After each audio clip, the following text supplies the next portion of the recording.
घंटी बजी और स्टूडेंट क्लास से निकलकर दौड़ लिए। बरसों से यही तो देखा है।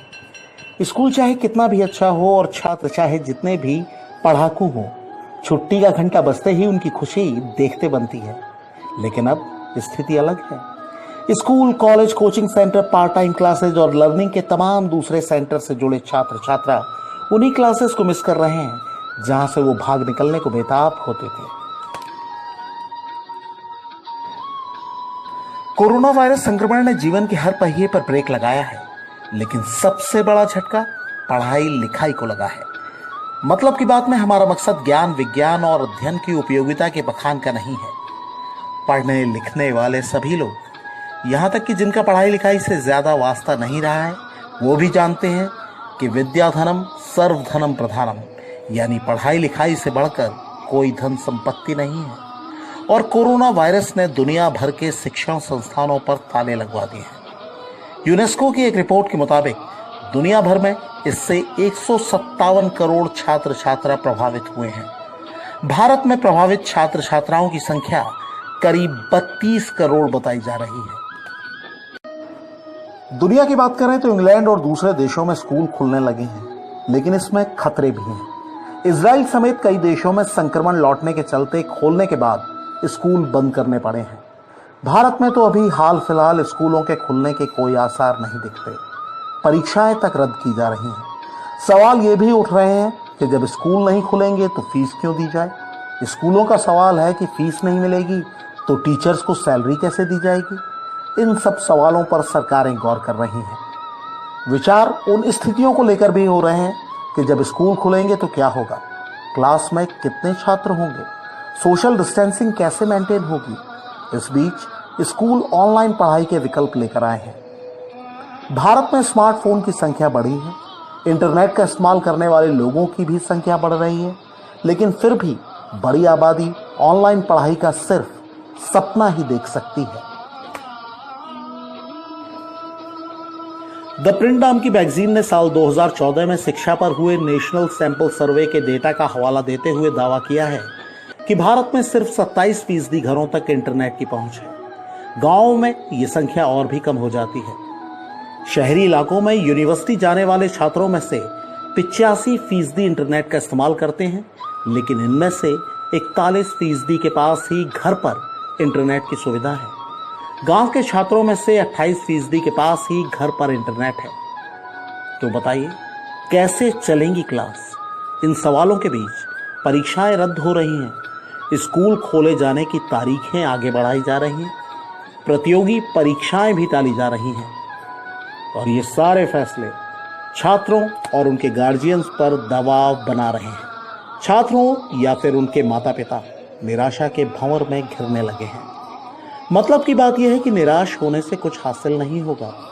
महामारी अभी बढ़ रही है, लेकिन कोरोना वायरस की काट भी मिलेगी, मगर कब, इसका स्पष्ट जवाब सामने नहीं है। लेकिन मतलब की बात यह है कि छात्र और उनके माता पिता अभी क्या कर सकते हैं। अभी उन विकल्पों पर ही गौर करने की जरूरत है।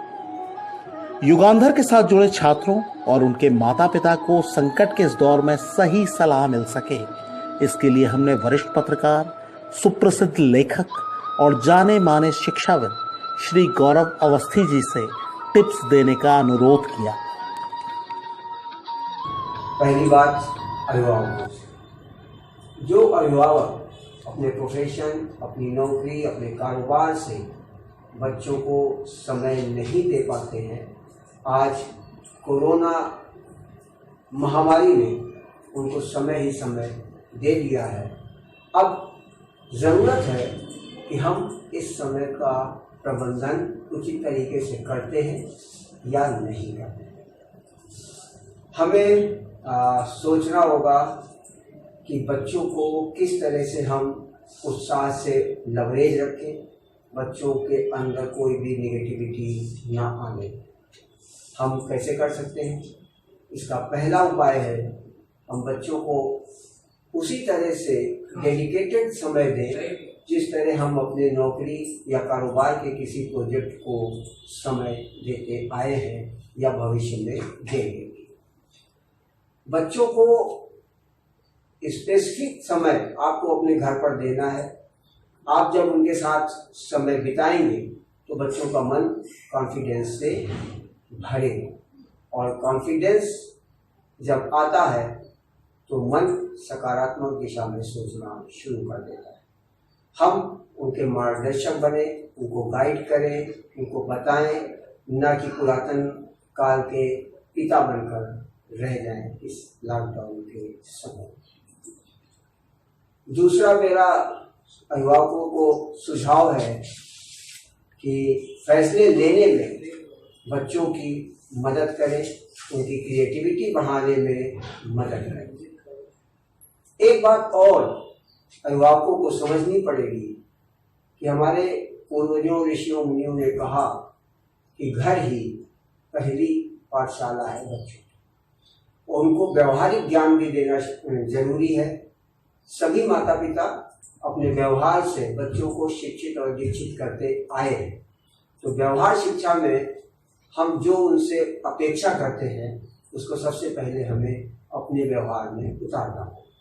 ये पाठशाला को भी हम इस लॉकडाउन के समय में अच्छे से चला सकते हैं। मसलन एक्सरसाइज के लिए आप अपने बच्चे से उम्मीद करते हैं कि सुबह वो एक्सरसाइज करे, लेकिन हम सुबह 8 बजे 7 बजे 9 बजे सोकर उठे, तो ऐसा नहीं चलेगा। आपको बच्चों को प्रेरित करने के लिए सबसे पहले खुद भी सुबह उठकर एक्सरसाइज करनी होगी, अभ्यास करना होगा, योग करना होगा, प्राणायाम करना होगा। तो अब बारी है युवाओं और छात्रों से बात करने की। युवा ऊर्जा से ओतप्रोत होते हैं। लॉकडाउन में उनकी ऊर्जा का सकारात्मक उपयोग नहीं हो पा रहा। बच्चे इससे थोड़ा सा सफोकेशन फील कर रहे हैं, बच्चों में का उत्साह मर रहा है, बच्चों में निराशा के भाव आ रहे हैं। तो हम युवाओं और छात्रों से कहना चाहेंगे कि लॉकडाउन में आप विषय से हटकर भी पढ़ सकते हैं। यह मौका है, समय ही समय है। आपको अपने समय का सदुपयोग करें। जो ऐसा विषय आपके लिए रुचिकर रहा है और लेकिन अपने कोर्स के वजह से आप उस रुचि को पूरा नहीं कर पा रहे हैं, तो ये लॉकडाउन का पीरियड हमको ये समय दे रहा है।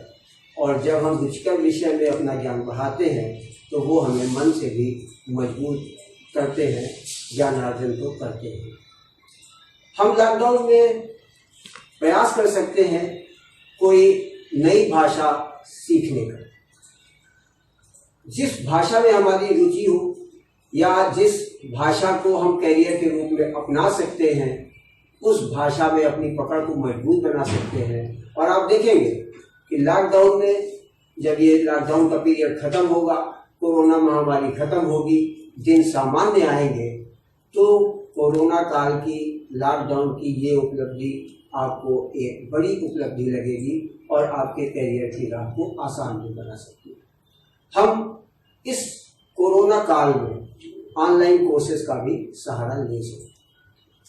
यूजीसी ने 10 तरह के ऑनलाइन कोर्सेज चला रखे और हम अपने कम्युनिकेशन स्किल को भी बढ़ा सकते हैं।